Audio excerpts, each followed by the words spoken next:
Hello music fans, Skinny Webb here at the 2025 Anaheim Convention Center NAMM Show, National Association of Music Merchants. We're here on setup day with the Big Johnson bass booth with Troy Johnson, builder of acoustic basses, and we'll catch up with him a little bit later.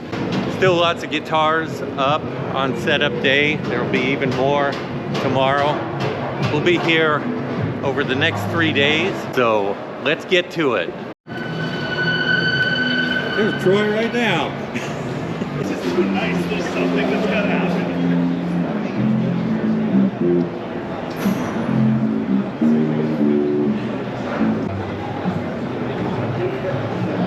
Look after your customers, do use them, find the awareness to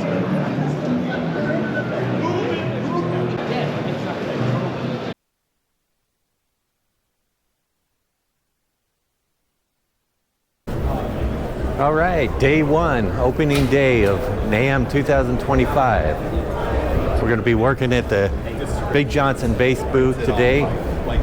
Hopefully see a lot of people, turn them onto the bass, and look at a lot of guitars and other equipment. Let's hit it.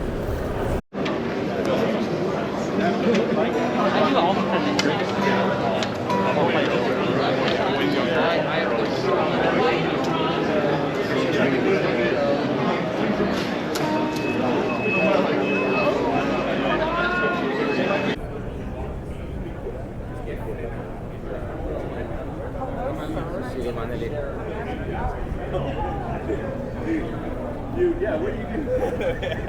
Before I pull out my trophy.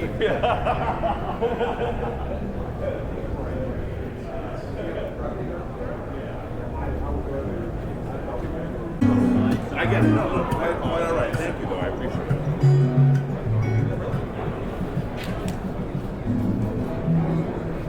You want it? Oh, yeah. Well, pretty bad. Huh?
Here with Troy Johnson of Big Johnson Basses out of Omaha, Nebraska.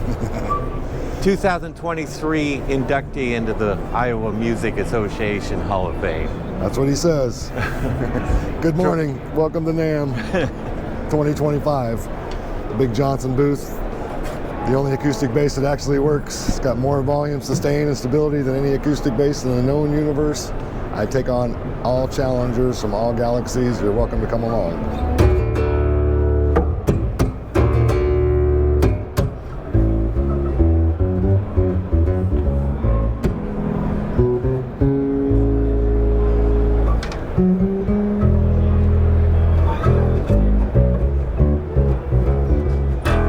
Play it upright or on the strap. Now you got like a guitarone.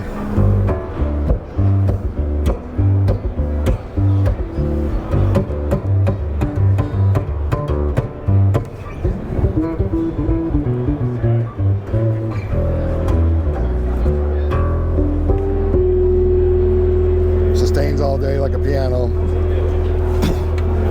You cannot break the headstock off. It doesn't even need a truss rod, but it has one.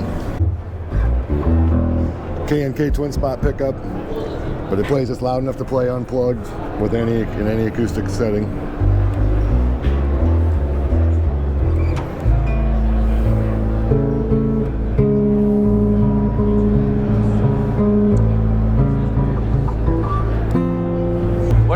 the other basses you got here?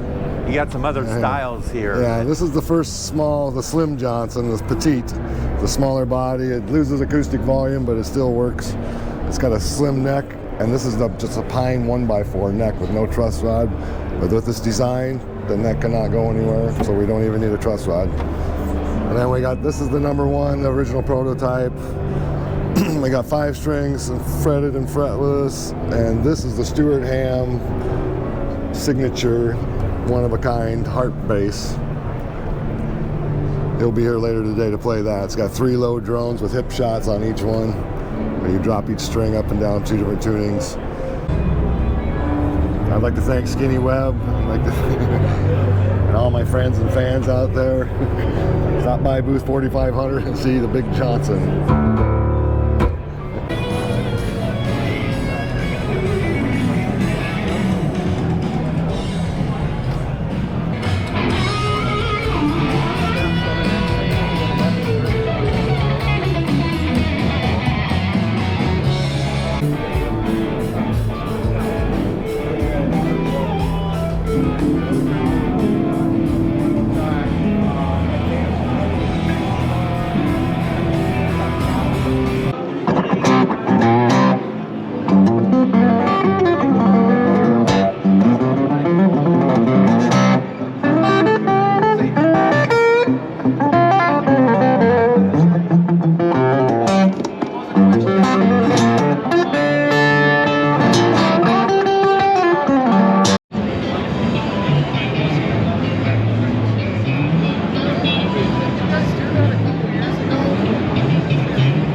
Rich Renken, native Iowan and general manager of Tyler Guitars. Rich, where'd you grow up in Iowa? So I moved to Iowa. I was born in Minneapolis, and I moved to Iowa in 3rd grade, and I grew up in Haywarden, Iowa. So that's by Orange City and Sioux Center, that area, Sioux County. But my uncle, who lived in California, would come out, and he would come out and bring his guitar, and it was a 66 Fender Duosonic, and he taught me Smoke on the Water on the high E string. And then I was playing French horn in high school, and Brothers Johnson's Stomp came on the radio, and I was like, I want to play bass. And there was a bass in the band room for jazz band, so I started learning a little bit. Our bass player in that little town of Hayward happened to be a guy named Cleveland Noe, who went on to play in the Chicago Philharmonic, like monster player. Anyway, so I learned a few things, and I went to Vermillion, South Dakota to go to college at USD, and because I owned a bass and could barely play, I was in a band. All right. So I came out to go to Dick Grove School of Music, and long story short, there was an ad in the paper that said the place for bass, James Tyler Guitars shop. I went over, I was looking at Tobias's and whatnot, and then James became my repair guy. And then I started learning who he was, and I was actually trying to go to LAPD and become a cop. And I walked into his shop one day, and I'm like, what's going on? And I said, he goes, I can't keep anybody working for me. And I'm like, I'll work for you. And so I ended up working for him. He wouldn't have enough work, so I would do the books and accounting and pay the bills. So then I went to Fernandez Guitars, worked my way from being a setup guy to being the controller. So I left the Mix Records, I moved in with Brian, and he sadly passed away from a heart attack. So I moved my studio to my house, and I was looking for a part-time gig to have Obamacare and stuff, and KRK, but with Gibson, landed in my lap, and I worked there for 5 years, and then they moved to Nashville, and I had 5 grandkids here, so I was on to my next thing. And then COVID hit. I was actually fixing Disney and Marvel special features, non-union, trying to get in the union, and then COVID market hit and all the television stuff shut down. So then I ended up back here at Tyler Guitars, and I've been here for 4 years at Upping Production, helped Jim sell the business. He sadly passed away, as we all are. We're getting older. And that's where I met Skinny, and then we did this interview. You're also the sound man at the Baked Potato? Yeah. Okay. I'm as a mix engineer, not only do I do bands and actual albums and stuff for like Audio Adrenaline and some worship stuff like Jeremy Riddle, for broadcast I've done The Who, Widespread Panic, Maroon 5, Evanescence, all this stuff. And then I also have done film and television. And then I also do live sound for a bunch of years. I ran sound for a funk band called Mandrill, so I've run sound at the Montreux Jazz Festival and big venues. But I've been going to the Baked Potato because of James Tyler since like 1987, 88. Oh, yeah. And I would just be there as a fan or whatever. But I became friends with Justin, and then during COVID, I would run sound for a band called Volto. That was Danny Carey from Tool and John Ziegler and Matt Rohde and Lance Morrison. Played with Lance Morrison. Great band. And I would run sound, and Justin was always like, "Man, you make it sound so good in here." And then during COVID, they would have probably closed, but they started doing live streams, and I would mix the live stream broadcast, multi-track. So, yeah. Well, any advice you'd give to young budding musicians or anyone trying to make it in the music business? No. I say this all the time. Everything leads to something. So if you're doing something, do it to the best of your abilities. Because if I would have taken the job with Jim and then like, hey, I don't want to do accounting. I want to work on guitars. I don't want to drive medical records. No, you just do the best that you can at anything in front of you. Because I wouldn't have got the job at Line 6 if I didn't have the financial experience. Yeah. And I wouldn't have got the next job at the next. So if you do what you love, and whatever you're doing that feels like it's in the path, do to your best of your abilities, or go find something else to do. Like, go for it. Okay, great. Yeah. Words of wisdom. Thank you for sharing a little bit of your life with us and your knowledge about the music business. Yeah, thanks so much.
We have a mutual friend and guitar player, Michael E. Firkins, and I think I was walking out the booth the other day, or last year, and I walked by these and he dragged me and said, "You got to check out these basses," and I said, "Whoa." And they're pretty cool. I mean, they're really nice acoustically sounding basses, but I've been looking to play acoustically, and I really wanted to come up with something with drone strings, right? So we came up with this. And the great thing is they all have hip shots on them, so you can play a D, a G, right? A B down to an A. So, and this is a prototype. It's been really great, but there's a lot we can do with it, with harmonics, with the hip shots changing all the drone strings and different keys you can play in, and it's just I'm having a lot of time getting to know it. Going to make some great music with it.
that's a wrap for 2025 NAMM Show. Everybody's packing up. Time to go home. Until next year. We'll catch you later.